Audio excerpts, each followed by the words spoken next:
Hallelujah. Vakafara chete maoko mudenga yakayaka. Chingozvifarira usati wafarirwa nevanhu.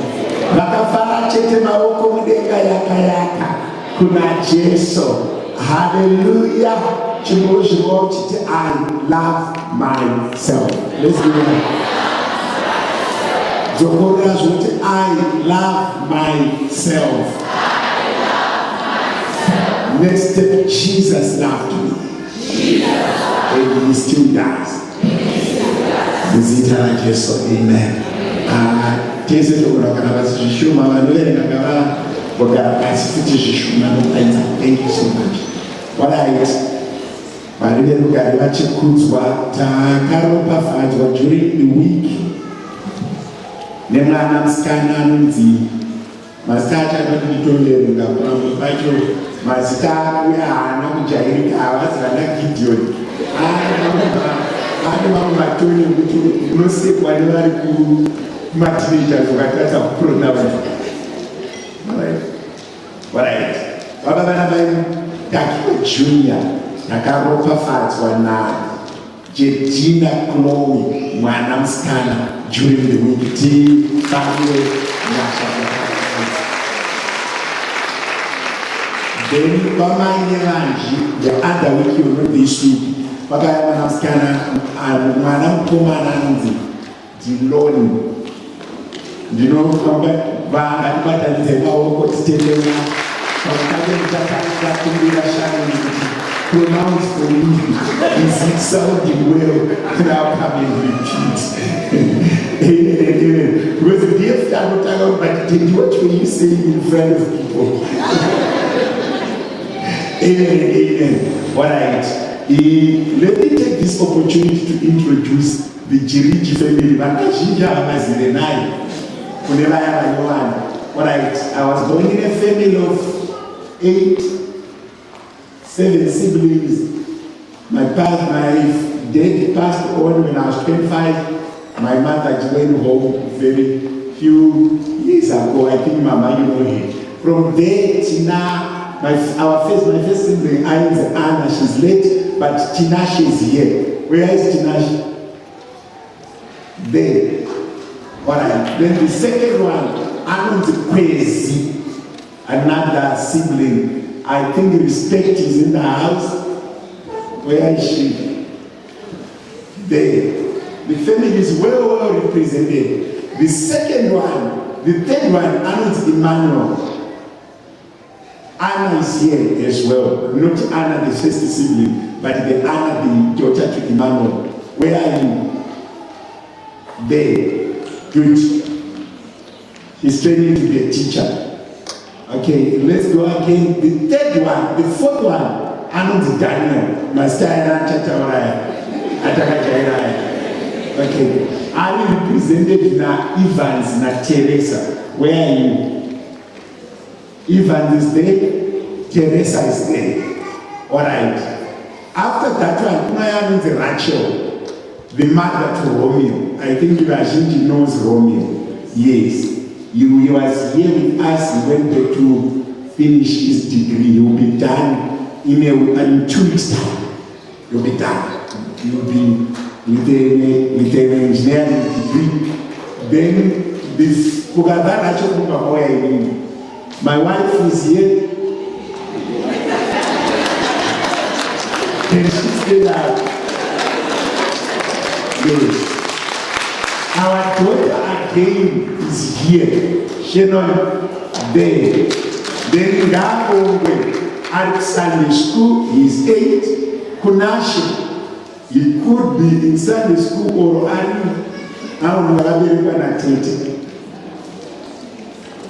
he went to Sunday school. Okay. Then after me,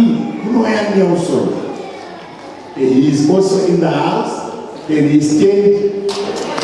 And his wife, Unit, when she stayed there, she also sings praise to you. Where are you, Tino? Yes, our son. Then there is Taponeswa at Sunday school.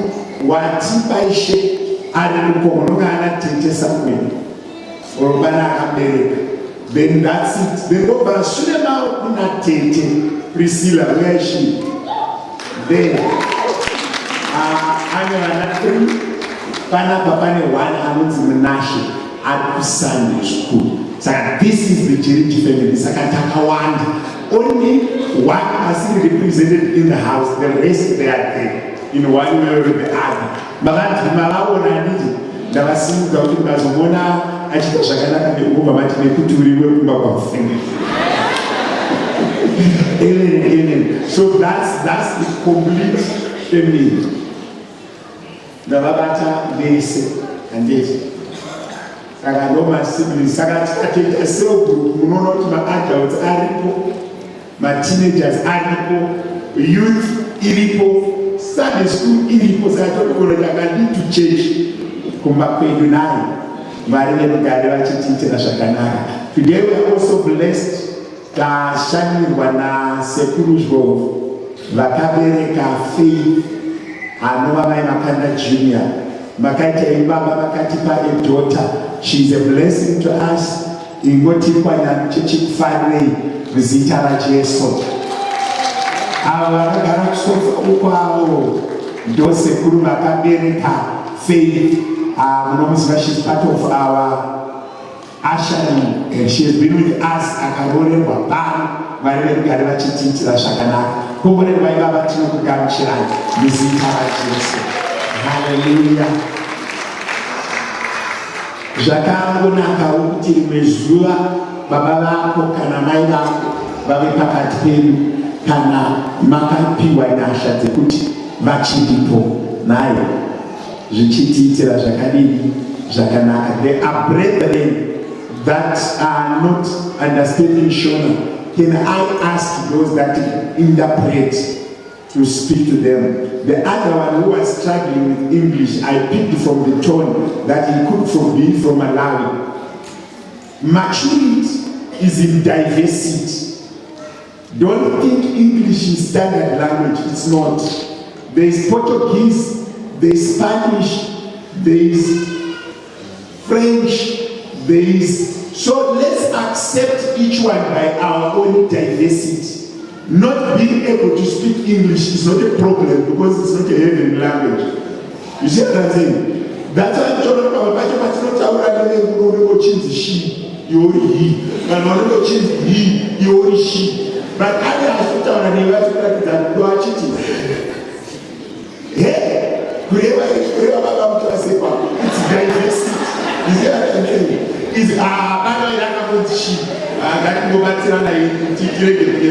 It's diversity. We are all human beings. We appreciate each other. We accept each other. And we are able to love each other across all cultural fraternities. Yes. And your origin is from Malawi. Your origin is from Mozambique. Your origin is from Tanzania. Africa is very difficult to remove Zimbabwe. We have several brethren from Malawi. We have several brethren from Mozambique. We have several brethren from Zambia. And we have even people who migrated to Zimbabwe and already also migrated back to South Africa. My grandmother was from South Africa. My grandfather was from South Africa. So we must accept each other in our diversity. We are all human. We want them as much as possible. You don't know your daughter is married in Malawi, or is going to be married in Malawi, or your son is married from Malawi. And the maturity must tell us that there is no special amongst human race. We are all equal before God. That's true maturity. You see what I'm saying? You need to look at that same name. It's only awkward to name Zimbabwe. I have to be what is what. It's all awkward. See what I mean? You know, it's only mattresses. Jana the candy in it. And so we need to accept each other in diversity. Let's love him. He's a brother. Maybe he came here for a reason.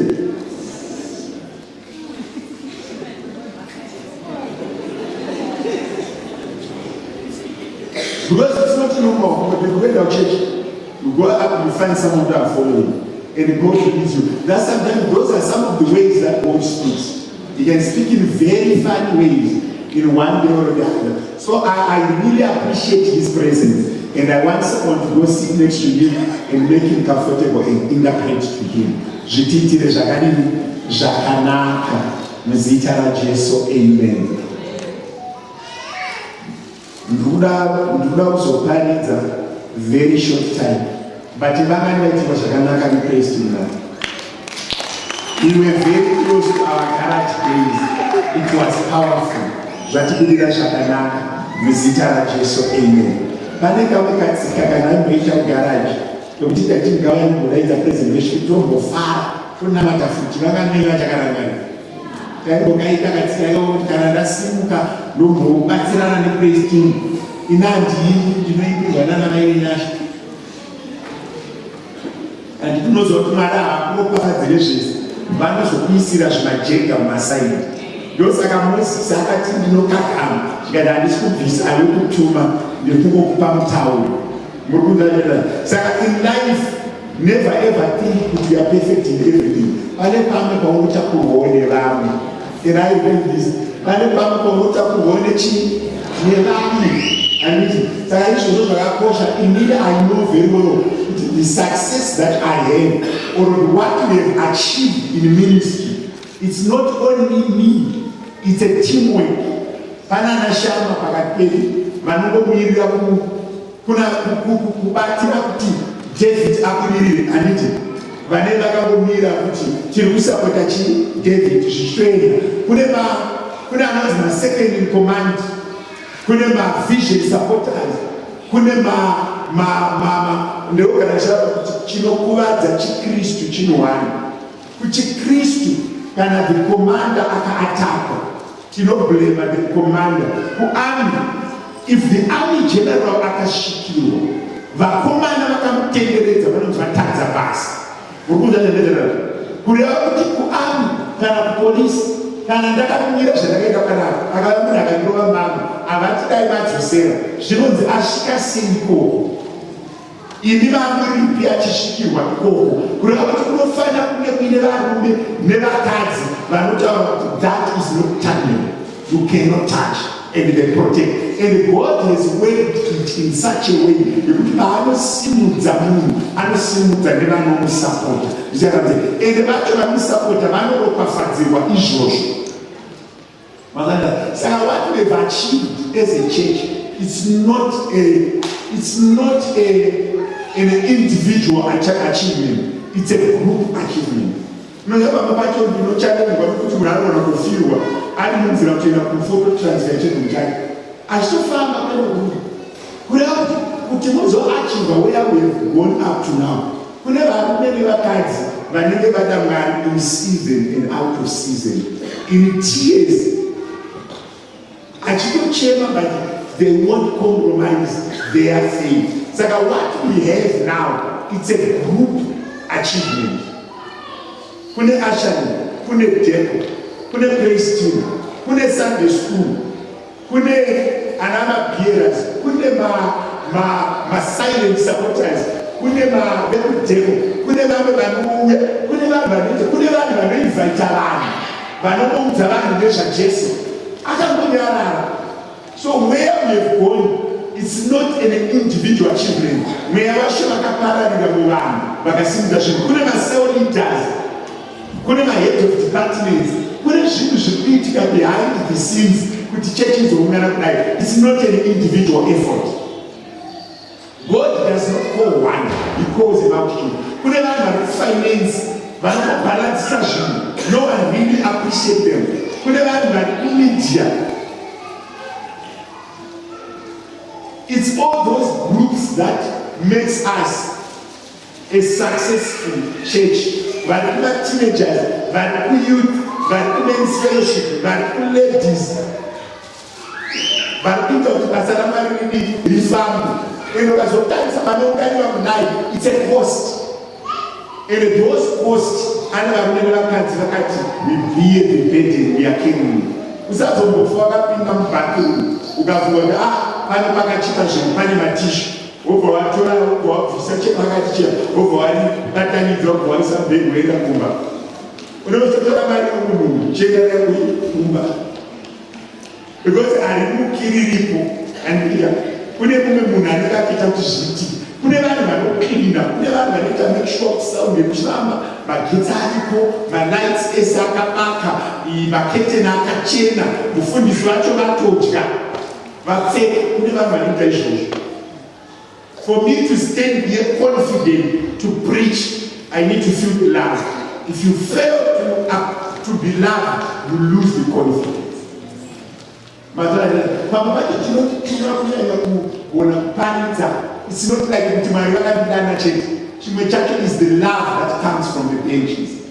When you feel loved and appreciated, you produce more. Next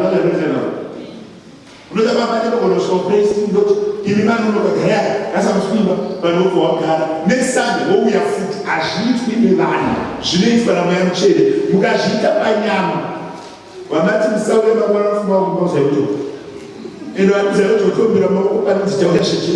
next week, no miss a few, but but you know, let's go there, let's do it. That's that food. When I found better than what I did yesterday, I asked him, Jimara, you see what I'm saying? I don't know what I'm going to run. When I'm Mukuru, I ask Mishandira Moon, I will save for the purpose of the kingdom. So I Jataita Gabare, the Kuvan Moon, I know she will be Ramao, what in Jimmy. Mukona chakati chetu kuitika ndini ndakapenga ndine pfungwa ndine ashes. Basa lese kuitika panapa is the evidence of the presence of the Holy Spirit. Whatever chekuitika panapa unokuta kutonhora vanhu vakumuka usiku vakaneni varikutenderana nemi kuti mazuva ano kune temptation yekuti ukavha kugura kubezidai ukadzokera futi hope dzinongokuti wozofunga kuti kune kwanoda kuenda isiarande saka kutomuka sacrifice and vanhu vese vari pano very few people can walk to church. Vanhu vari kutoti pabhajeti yake yepamwedzi ari kutoallocata fuel yekuchechi, ari kutoallocata mari yekombi yekuchechi. So kuti tizosvika patasvika, it's a lot of sacrifices. It's an evidence of the presence of the Holy Spirit.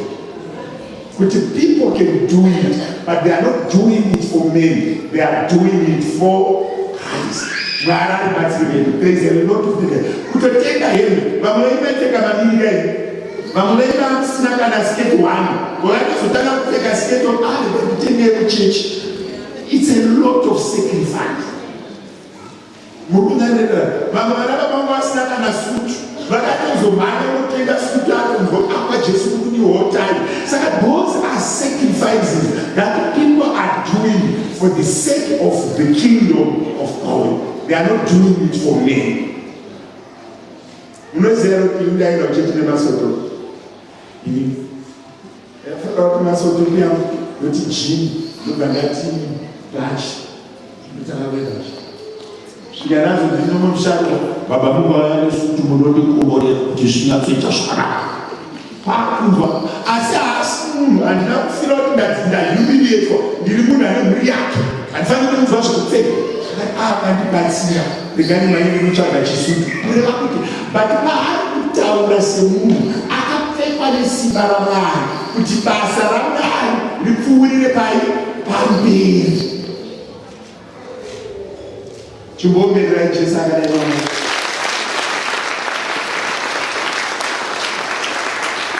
Ende vanhu vazhinji munogona kuita problem yekufamba muchinyepera vanhu.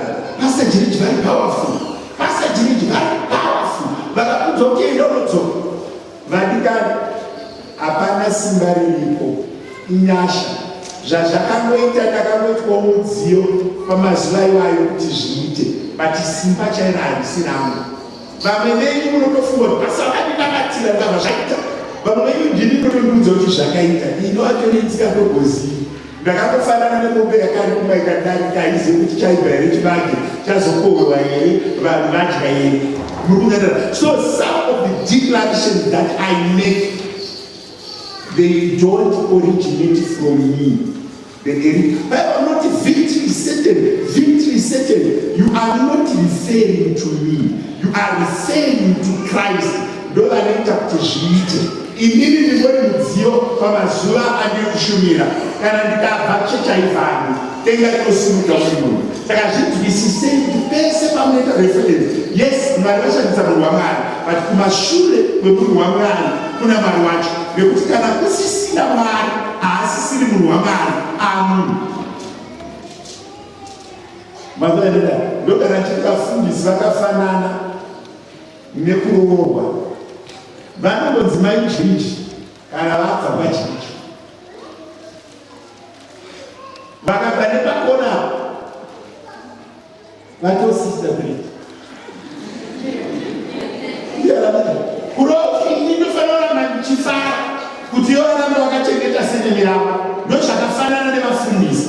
Tinofanira kuramba tichifadza Mwari kuti tirambe tiri vafundisi, nekuti muridzi webasa paanokufuratira unosara wamunhu usisiri munhu waMwari. Ndokonozotanga kunyepera munhu konera nakaniri pabhera wakomana kuchitonhora vavhesi vakadzingwa vasina majuzi. Isu tiri kutonhorwa panapa. Rega kutaura zvekubheru ingodzisa isu tiripo tingozvionera tega tirege kudzokera kunhororo nekuti hatirarami nekuti vakadzirwa kubheru. Tinorarama nekuti isu tadzirwa. Ipapo nyasha tine dzaenda kwasarazita.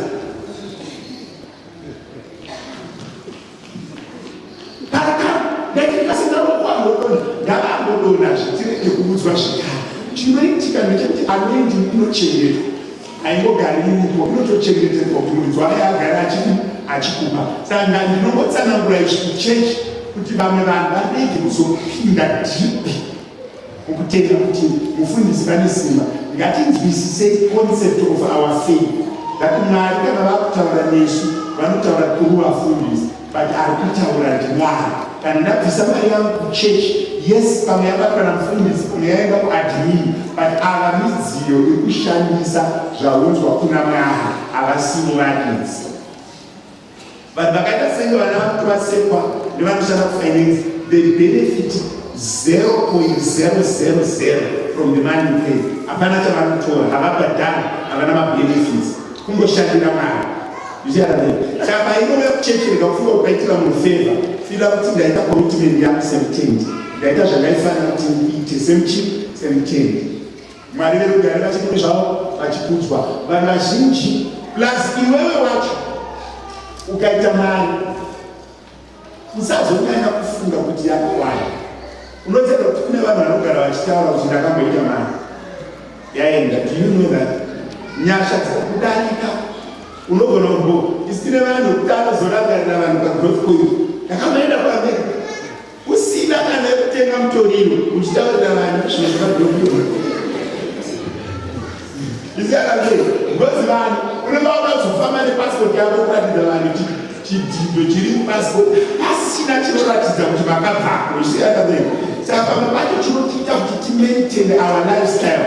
It's not because of wisdom, it's not because of intelligence, but it's all about grace.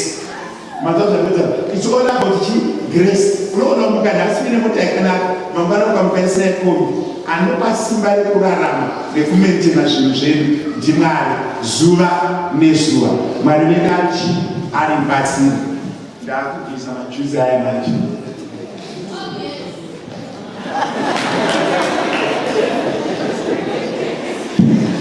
Ndambokuudzai kuti kana une mwanasikana mutineja mupatauti ada kupfekedza zvezera rake, vakarevera vanomboita problem yekuti mapfeka izvi hatisi kubuda tinoenda texeri vanokangana kuti isi kupfeka zvezera rino.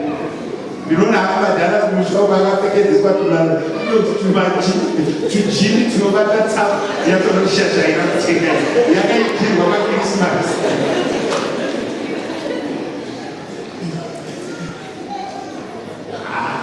Kubereka kwakaoma.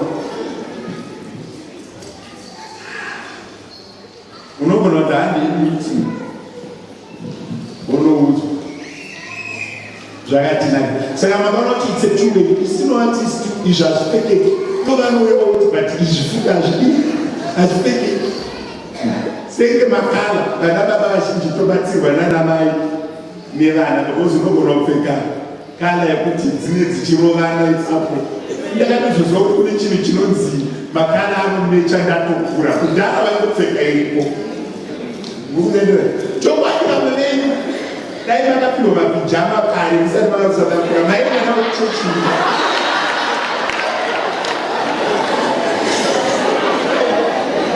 ngatiwezekeraii mashulo vogova venzi pijama gavo unoendera kuchechiaaaaaiverambe yakafara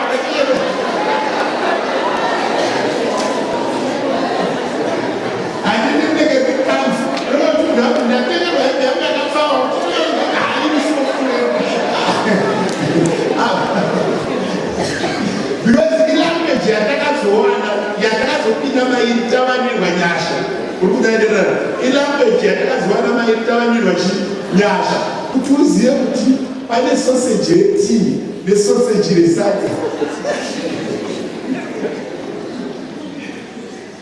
pamba inoda kupota tichirimaida vanhu zvavakaitirwa navanhu kuti varege kukanganwa siyana sei wamata kungorimaidana kuti murege kudini kanganwa asi vana baba vatiri kubereka mazuva ano ndo vachazoita zviviri zvekupfeka mapijama rimwe timu rati kure kure mapijama ehonoja because it's something that is foreign. Vana mai havo vanokurumidza kuadapta especially pavanoenda kumakembi. Inini ndaenda makembi akawanda kubva ndiita mufundisi asi anambosangana baba vapfeka pijama kukembi. Kana muri kuvaisa mabhedha anokunodzoka hatisati.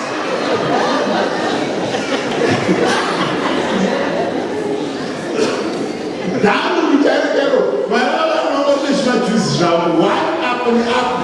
Saka vanogedza mabhedha. Varisa kuti akatisewe kune nyasha dzinochengetedza vapenyu. Ukatarisa kwavakabviswa naMwari unonyatsoona kuti Mwari ane zvaakandiitira zvakadini zvakandinakira. Amen and amen. Amen and amen. Vakadei vaingoziva kuti nyama inogochwa. Vakadei vanyatsozwa kuti chikeni inogochwa. Vakadei beef maiziva kuti chikeni yango dzinobhoili. Plus chicken dzacho dzataidya mahati bodies akati haasiri friendly pabrain. Unovatega huku ine 4 years. Iyo yepabrain inodzi 8 weeks yaredi. Iyo nevochigwecha jongwe ine 4 years. Kana marasha hakusimuzi. Iye 8 weeks 6 weeks yukaisa inoita but iri jongwe rine 4 years. Rinenge richizikamaita ndonakatotonogorera mine nhumbu apa mwana akukireshi.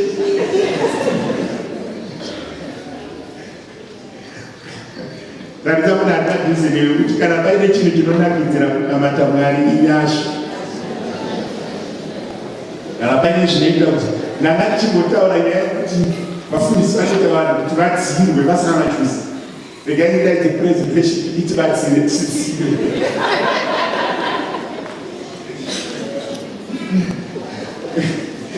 Go back down to feel warm. Hey, start to feel warm. Who is feeling warm? Who is feeling the bench is now heated? The bench is now heated.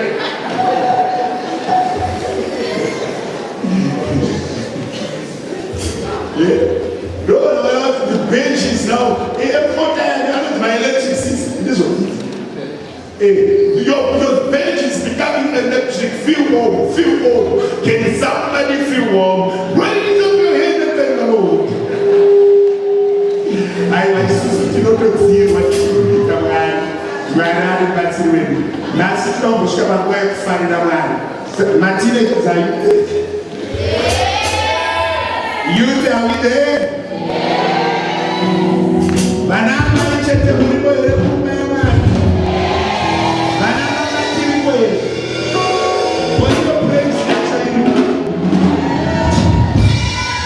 Lead the man in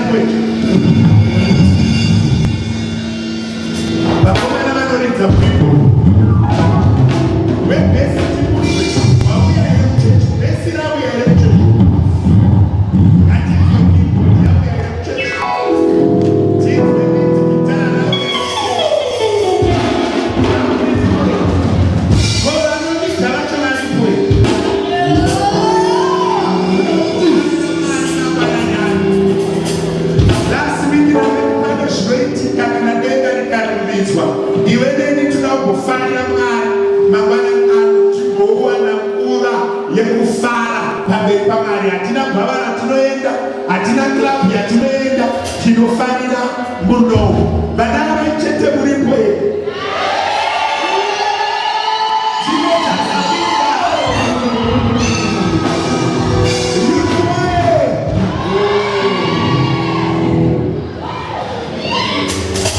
Vana baba muripo iroko.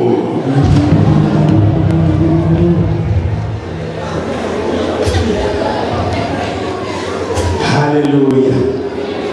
Regai nipere praise Mungu wana mwenye kufana mimema.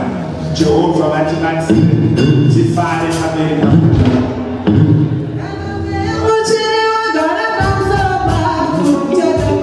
Hallelujah.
Give me power. God must give you power to rise. There is a other squad. There are big trees.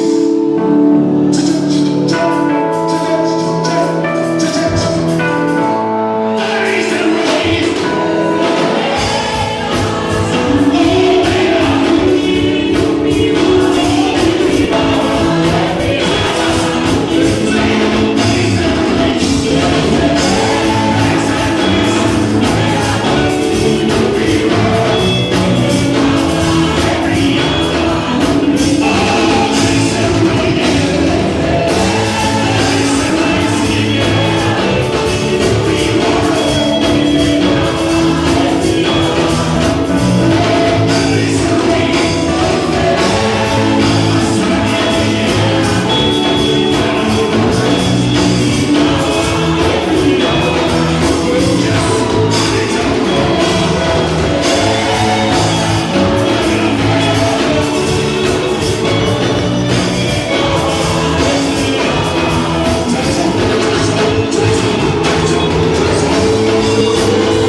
Just lift up our hands. That's the prayer. Utumakana kajeso.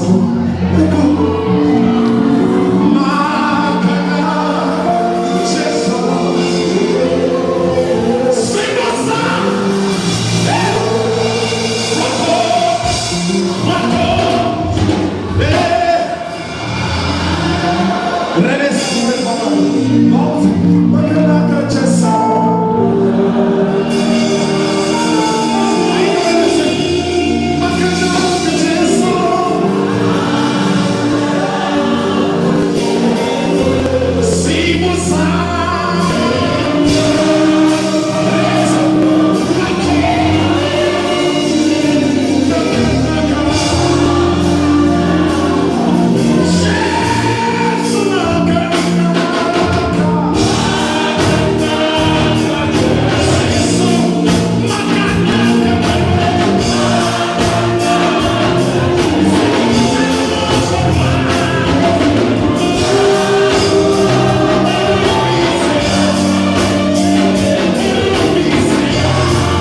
Cristo, oh yeah,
the old musicians.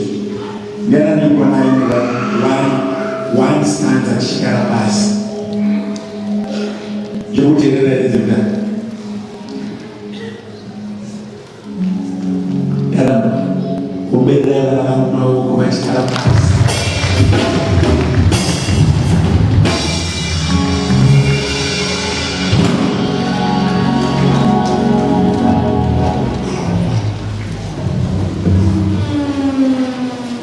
Hallelujah.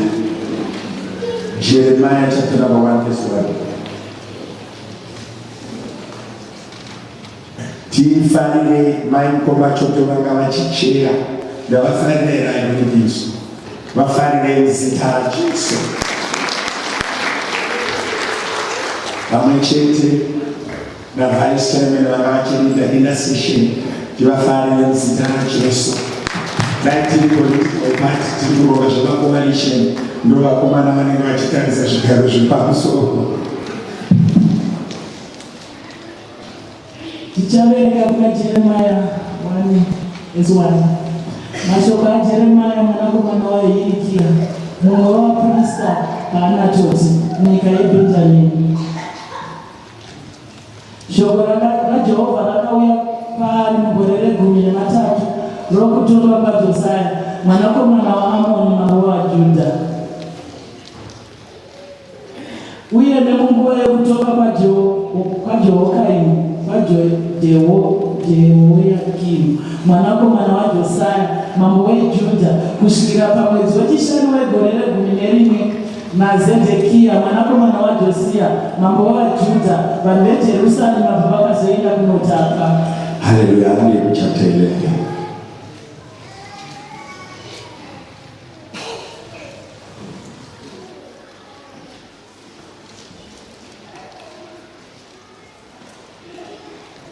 Iro ndiro shoko rakauya kuna Jeremiah richibva kuna Jehovha. Teererai kumitemo yesungano iyi mugozivisa kuvanhu veJudha nokune vanogara muJerusarema. Jeremiah 1:5. Yes. Jeremiah chapter 1 verse 5. Jeremiah chapter 1 verse 5. Ndisati ndakuumba kudumbura amai vako ndakakuzira iwe usati waberekwa ndakakutsaura ndikakugadzika somuprofita kumarudzi. Before I formed you in the womb, I knew you. Before you were born, I set you apart. I appointed you as a prophet to the nations. And they put in scriptures. And they put in scripture. Yes. Mangwana mingwana vakaenda kugwenga reTekoa vava kuenda. Jehoshafati akasimuka akati, teererei kwandiri Judha nevanhu veJerusarema, tendai Jehovha Mwari wenyu, ipapo muchasimbiswa, tendai vaprofita vake, ipapo muchabudirira. Early in the morning, they left for the desert of Tekoa. As they set out, Jehoshaphat stood and said, "Listen to me, Judah and people of Jerusalem. Have faith in the Lord your God, and you will be upheld. Have faith in his prophets, and you will be successful." God bless you and bless the reading of the word.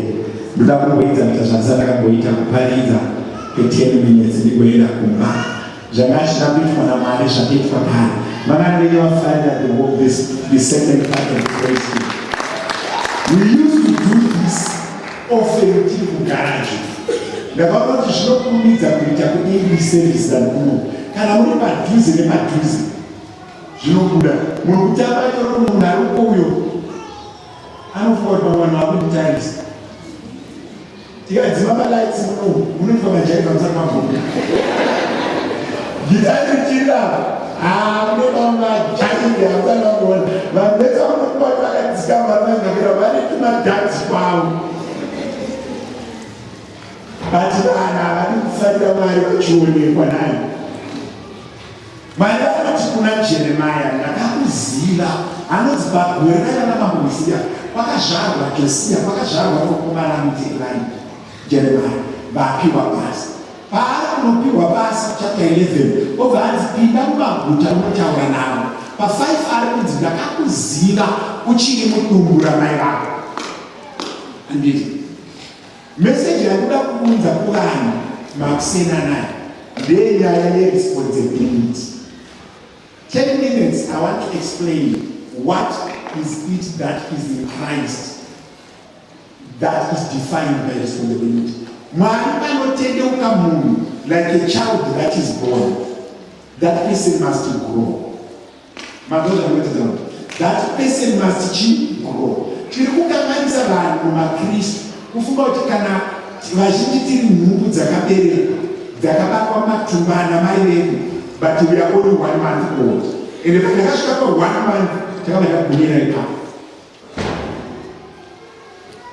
Vamwe vedu takaberekwa, but taberekwa vatangogumira pakudya porridge. These are Christians because if you don't tell them anything, they don't do anything.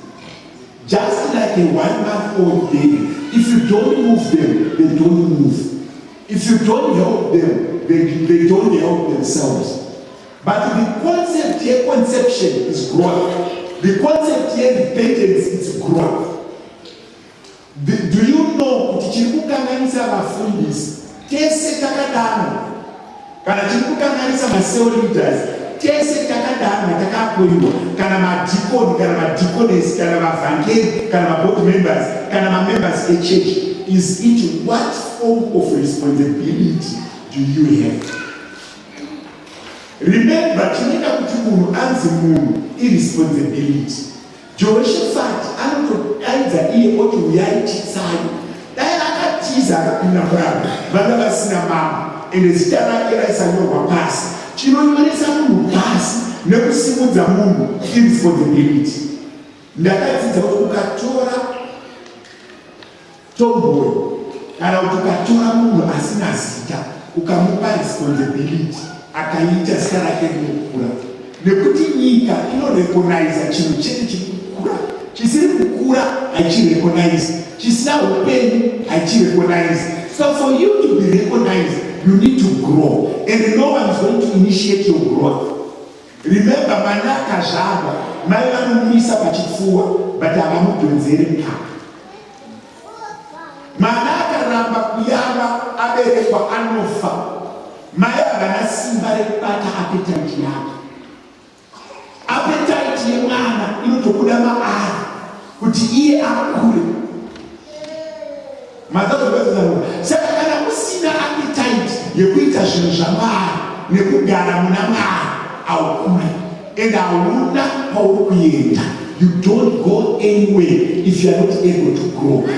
What makes a person grow is the level of responsibility you take.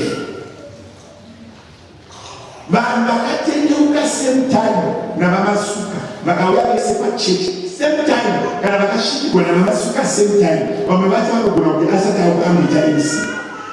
Chakasimudza vamasuka iprincess Selbo. Vachitanga kuuya, I assigned him kupinda muprincess kunotora vanhu imomo achiuya navo kuchechi. And at that time, up to now, princess haisati yadzokera ipapo. Yaibva vanhu 60 vachienda nefortuna yataive nayo, yataifunga kuti takaropafadzwa nayo, ka4 ka5 muprincess. Kusvika taura kuti murume yanga nobeta responsibility. Pakauya paviri, first assignment yandakamutuma was going to Mafikeni, kutiendesa pana wafundisi munemu Mafikeni. Zvine connection yekuzonowana basa raakawana kuMafikeni. Why? Ndo vaakatanga kutuma nemunhu waMwari. Makambozvifunga here izvo nemanyu mwewe vanhu vakambozvifunga kuti unopiwa assignment kuti uri munyowani hapana fiyo hapana chi mfana tora mwana wokufundisa mhanya naye kuMafikeni udzoke wadzoka with thank you.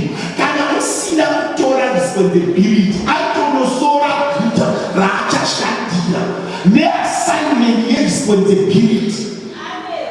Kuda kuti kana usina responsibility sometimes you are not going anywhere. Ukaenda mnakata gracious friendship, I can't explain the state where we were, but iye neine vakavaripotoziva. But unozoona kuti vaakatora responsibility ndobakatanga kukwaziswa kana kutozikana kuti upenyu because unogona uri kosikazikana kuti uri upenyu. Why? Because hauna any sense of responsibility. Saka tiri kutadzisa vanhu kuongorerwa naMwari ilevel yeresponsibility yaunayo.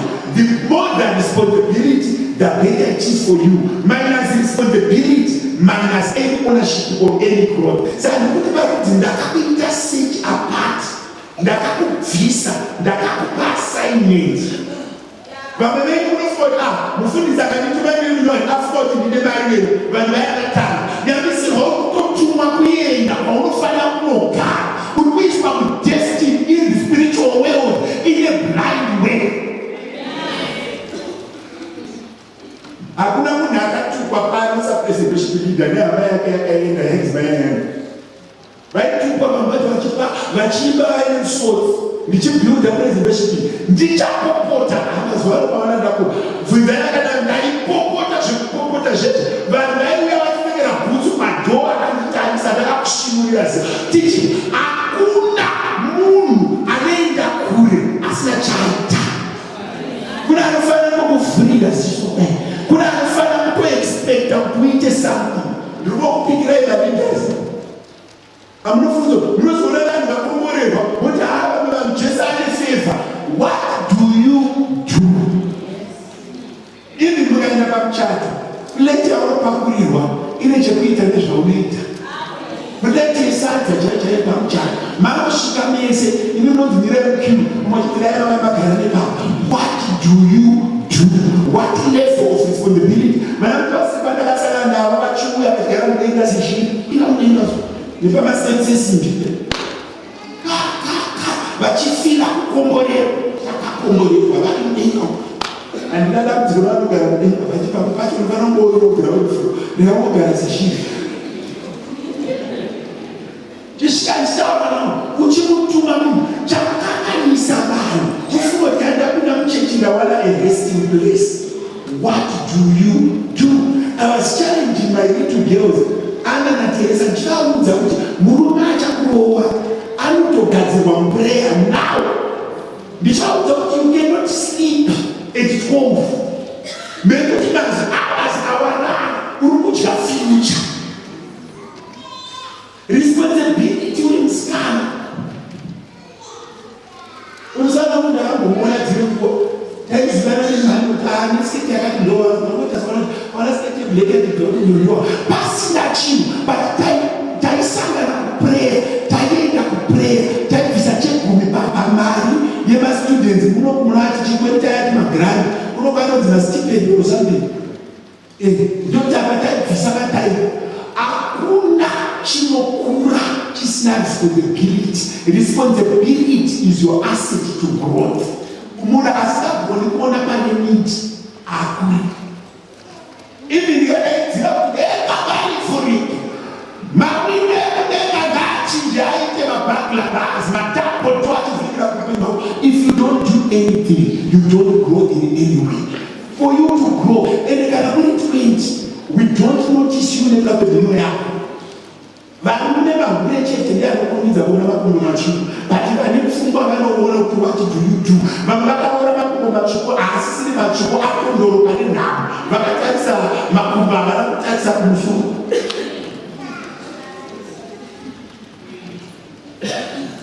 Unoritora rakasvikira akazadza siketi kuti meko iwe usingafungi iye asingafungi 0 plus 0 is equals to 0.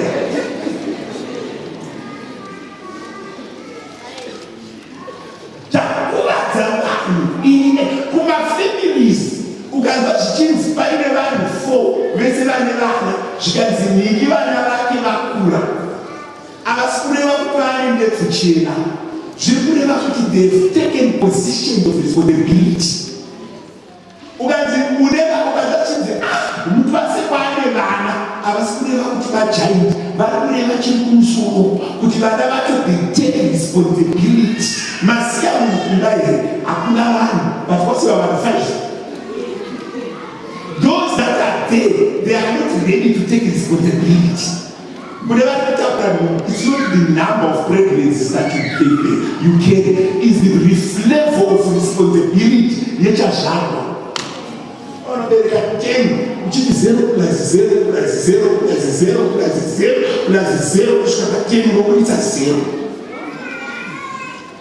It's a level of responsibility. And kumabasa chakana unozwa vanhu vachiti, does that person have courage?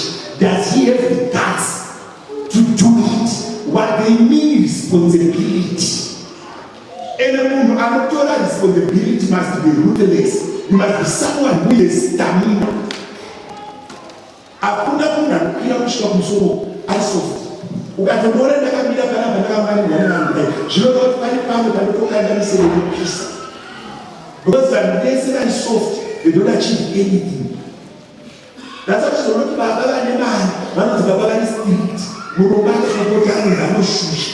Because vanhu ukavashusha, ukavakokotera vaine nzara kushushwa, ukavakokotera vakaguta kuva strict, vari kuappreciate augori kuti munhu akaguta anoshusha, uri kuappreciate kuguta. What sort of responsibility do you have? Ukaona muri 5 mumba, but munhu akabereka akarwara anofonera munhu, haafoneri munhu, haakusarudzi, anoda kuzoti kana wazonzwa kuti ndinorwara uchatereporeswa ine nyasha kana kuti mhanyai padokta. Eno vanhu vanoti mari akuporesa idzi never pray. Vamwe vamunhu anoti mari akuporesa ikazikana atopedza haana mativi. Vanana vakati mari akuporesa ikazoburusa zvona namativi. Apera zvoti vanhu akanogara vachirwara vane zvirwere.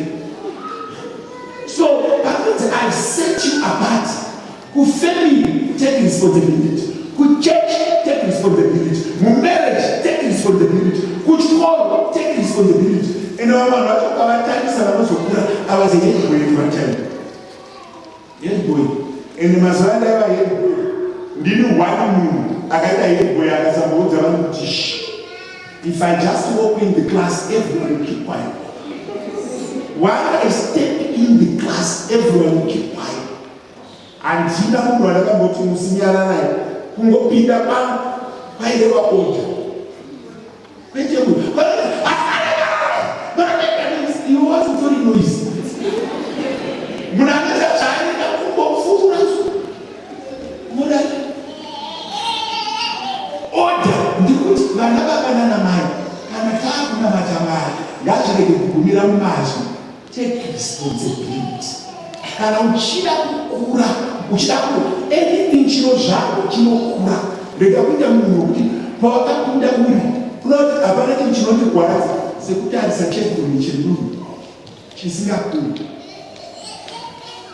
Ende vazhinji vari muno unofunga kuti kusevha nekurega kubhadhara chegumi. It means you are a confused person in a confused environment. Ukatata vanhu vanotadza kumaneja kubhadhara chegumi hamaneje marriage yake ine makwirire, hamaneje musoro wake chaiko. Ezvanhu atanga kuzachigumugirira kumba kwamibhedha yakatofanganuka izvezvi anobuda kunge nyoka anogara wega kusarongeka kwacho mbaba ivirika chaitokaira chikoro ukasarongeka in one area it goes all through. Vana baba nanamai vakomana nevasikana torai responsibility. If you want to conquer the world, if you want to be blessed, take responsibility. Ndosaka Mwari vakanopa David kuti I found a man after my own heart and aine mwoyo nemakwai ekusango. Akati if the passion yainayo kumhuka ikauya kuvanhu tararama, but kune vanhu vakavati in position vasina chavaiita. Do you know kuti it's an error kana uri musikana kudanana nemunhu anotani akagara akumba zvikuru sei kana uri musingo wedana nemunhu wekuti every time masikati muri kubaya navari muri kubaya na12 muri kubaya. Anyone who does not take responsibility is not left to be close to.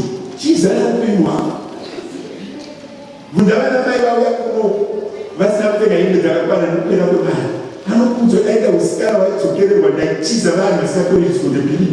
Munhu anofunga munhu anoti nhasi ndatadza kuona ndiri bhisi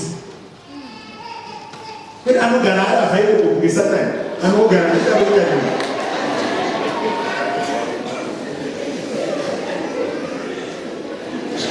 Munhu anofanira kungotoronga statement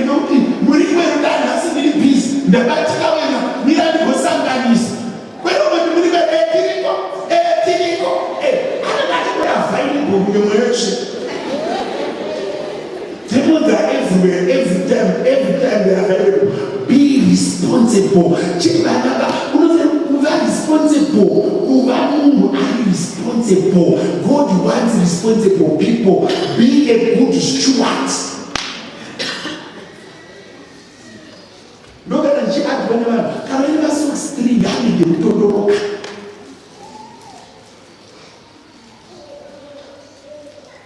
You will never be blessed with many things if you cannot manage the little. Responsibility. Pastor Jimmy, and this in food is wow. What you know is that. He knows what knows Jane, he knows what knows Pastor. Because I have bad natural income so bad. You are not registered because you are doing nothing. Remember, man, Baba Church, my village, our story, Baba, is a breathing boom. Baba Church,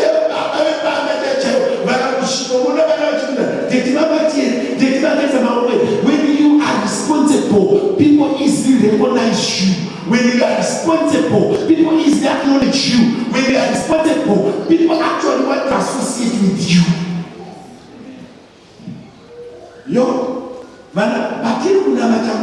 Let us be responsible.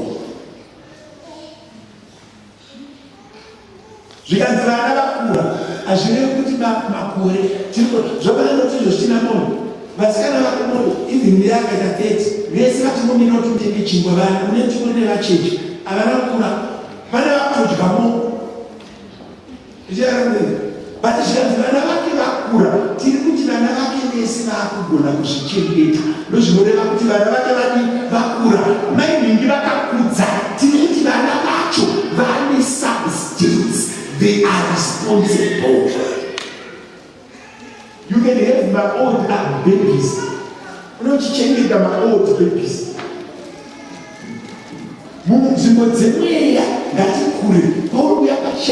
Be eminent to do something. No matter how little do you aim. You know, wakati smooth as ever from this. Akusiku South Africa. Mabasa kaika mabzeva, pataite mahuni, pataite from Argentina, tichivaka machechi, tichifamba netsoka, tichivaka matana.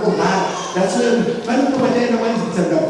we used to cover 18 kilometers per opponent, 18 kilometers kutoka netsoka.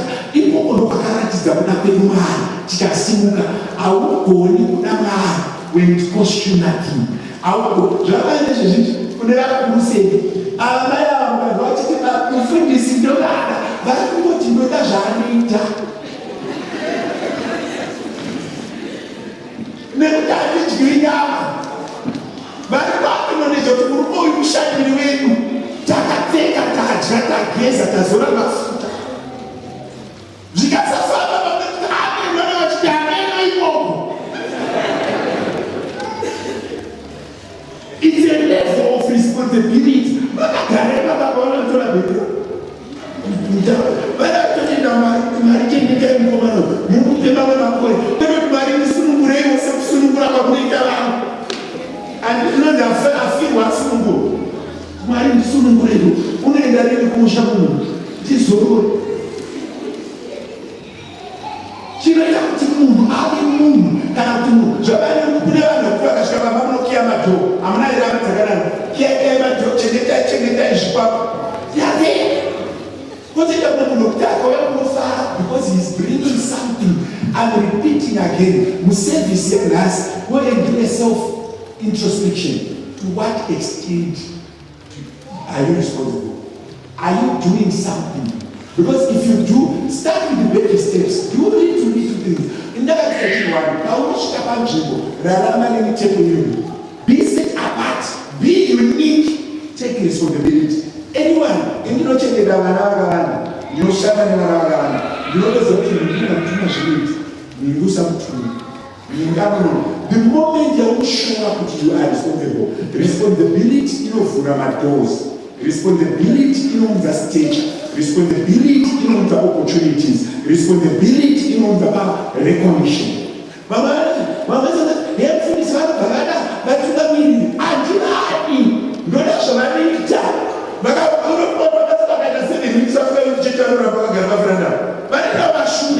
Every side I want to defend that you are he has to defend his position by being responsible. We are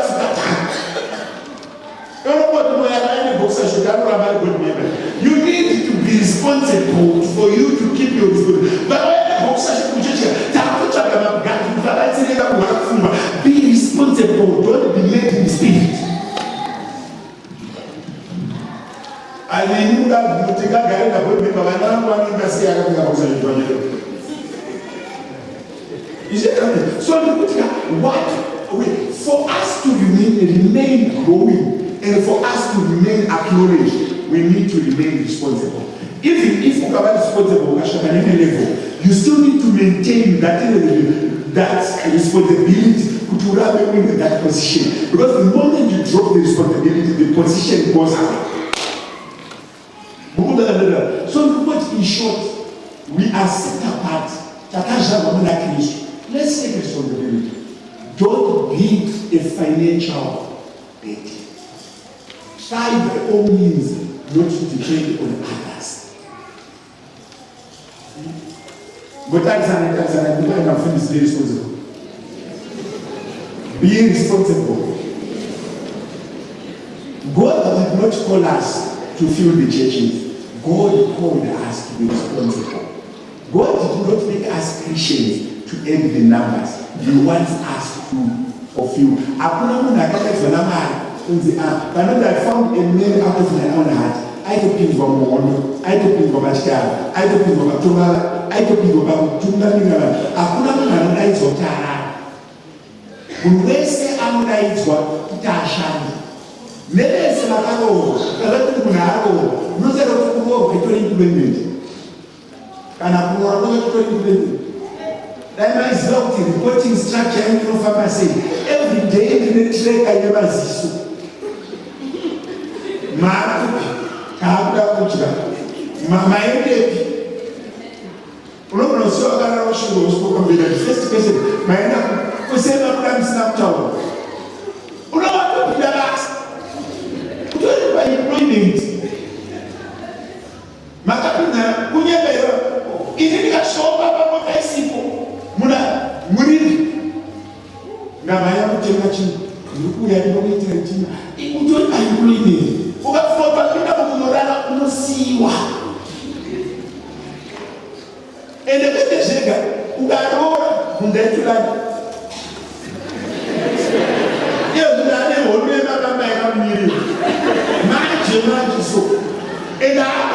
first person, my it's very important. And about my responsibility, I don't know about achievement. I bet they have a part of you have JK. I bet they have JK about you have Arabic. I bet they have primary. I bet the primary will put up my level. My level at times, you look at the man, myself, who take a man, myself, who take a man, brand, after my level. I'm sort of pay school fees. The bank sort of pay cash after my level. But they need to have it. Look at the moon, I'm not going to say you pass. It's the other way. For my head, I someone to bash it. You don't make that. So, you put here, oh, no, it's not more photo. I was going to my photo, Zorai. You put to my salary, now it's here. Can I listen a man who think for one? Can I run a man who think for two? Can I think for three? You think for four? Four. It's a level of responsibility. So every blessing you are about to open you up. You don't say that I see another. What you don't say you have my chips. I don't know that I got my chips. I don't know what office I can buy in a good of what to watch. But now, why you say my chips? Never Russian, native group, Jacob, and I saw that I'm better. I don't know and I'm never, to la but I'm actually going to Salawach and the way of Salawach, every blessing you are okay. It brings responsibility. Whenever change, do you know what you don't sleep off. You don't sleep 8 hours. Not yet. Chikabani, matomuka. Mama baje to mzataka kutama 3 hours vakashimura. Ivi opemunazo vanakagari nasina. Well, it's a level of responsibility. It's a level of responsibility. So every blessing, whenever they water, not every water every responsibility on you. You are not to check my key. You are not to check my key. I will not go I will check my key. I will see my key.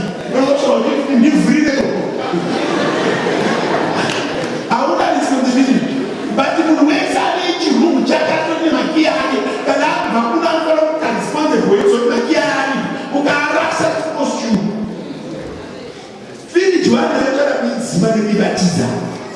So every blessing you have, it's a level of responsibility. So if you don't want responsibility, you don't want a blessing. Simple and straightforward. So I'm very responsible, then they are not ready for a blessing. Because the more blessings you have, the greater the responsibility. Not everything become a driver and into pension. Every morning you looking like 200 to 300 messages. I take pleasure in that. You see what I'm saying? That's what I am. But when I talk about something, are you okay? Are you well? Why did you not answer? But it's a level of responsibility. You are one of the people who social media. Was a man who was good morning. So every form of responsibility. I don't know the pastor. How je veux avoir more responsibility. When you revise your life, take responsibilities. You want blessings, go and work, acquire responsibilities, volunteer for responsibilities. But when you check it out, next week, I check out the way. Why you are not taking responsibility? But when you further run out from this year, give my new friends on before the mother's no family country. But I want to keep it in you. I'm about to go for you. You need to be approachable for the responsibility to come.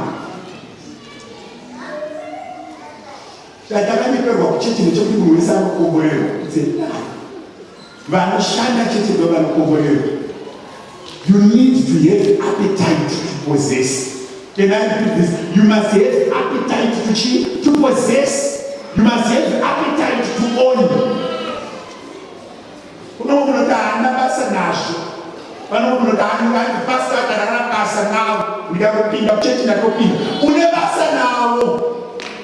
You need him to know you and to talk to you.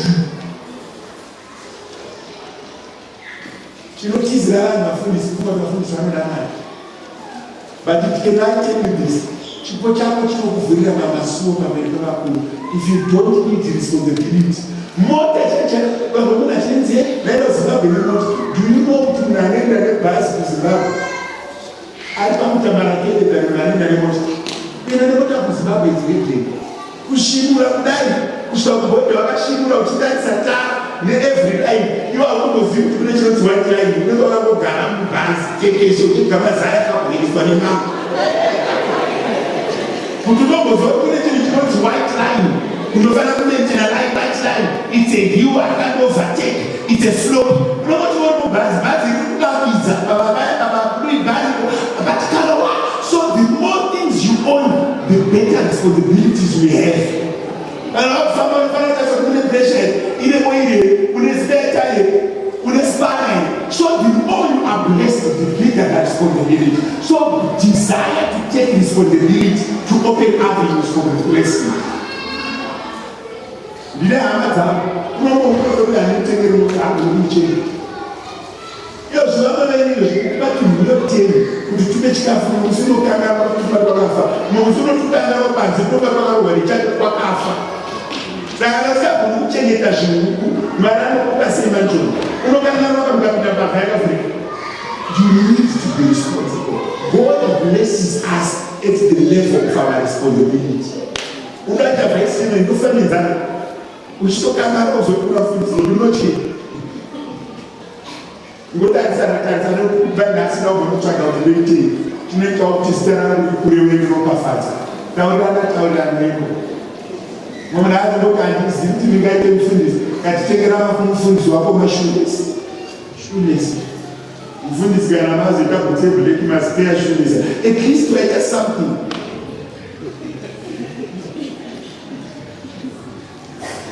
Mufundisi kuba andizivi kunoita sei. $10, $10. Ukaitumira mai vako kana vari vapinda. Unotenga shuga inodzwese. Cooking oil inodzwese. But unenge uchigadzirwa musoro kumuchukwa musoro usingazivi kuti mai vadini. It's a curse. Can I please? It's a curse. Ezvava kutorwa negumesi. Wakati maringi kuti mama vakukasei, mama vakudzirwa here. Chando chakadini. Mune matenesi here. Uchibva pano unotenga mabhokisi matatu pisi. Mai vako havana kana vatenesi. Oza akauya toenda, akauya amuna kwanoenda musina kupedza nyika. Be responsible. Hanzi tatadza kuenda kuchechi tashaya maki emota maisa paya rongeka maki anu turi kwapa chichino turi kwapa. Ndinimo kuti kuva responsible. Vamwe vaitoi munokumbira vakati muno izvozvo tikatadza kutora zvakapfeka masokisi akasiyana nekungotadza kuvaona kugara nemageza kutora imweni kusanganisa.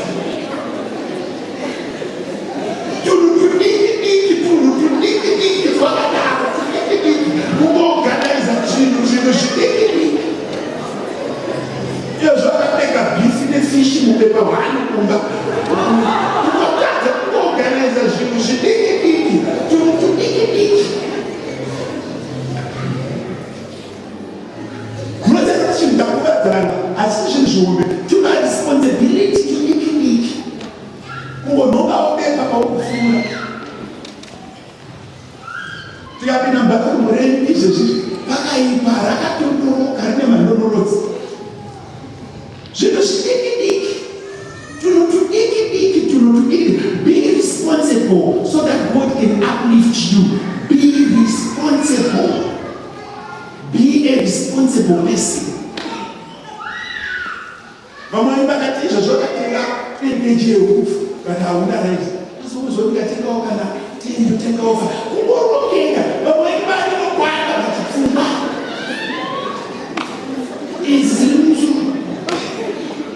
kupfungwa kuti dzitoka ndotepa vamwe hamuzi varombo hamuna chinhu nekusafunga mai ubva yekubana kutenga chimota che2.5 ati kuti dzifunge kuti dziti ndikaite mota yangu ndozoroiwa iwe unonoiwa naniwo chiro iwe ndekuroya unotozviroya wega nenhamo udakuroiwa nani wakanoika kare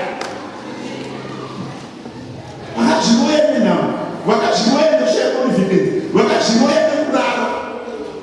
Ndine mumuri yakanifanira zvandifundisi nokumiro kuti namatiri achisirara kumba kwedu amuramba ndifundisi toka kuma 11 apa kuma 10 toka 15 toka chingwa chachera zvakakwana kuti namatira kuti tirari na 7 tigomuka baba ngiyapira baba vevana na 7 murume ane mudakara na 7 kasa baba bara na 7 vana vanodye kuti hakuna munhu akakwana vana na 7 ati baba bara na 6 vanokuona kuomanheru vachiratidza kushushikana nezvemhuri yavo kuti dzakakwana. Unombotini mushandi wenyu akarara unodye matumbu enyu anorara school fees inorara. Ndakanditseka nokuna machiromo anomatira munhu even vana vaichaita vaona vaichirara na 7 mokuda makuseni vana mai vaitisari nehomwe iwe watomune mambokisa nguva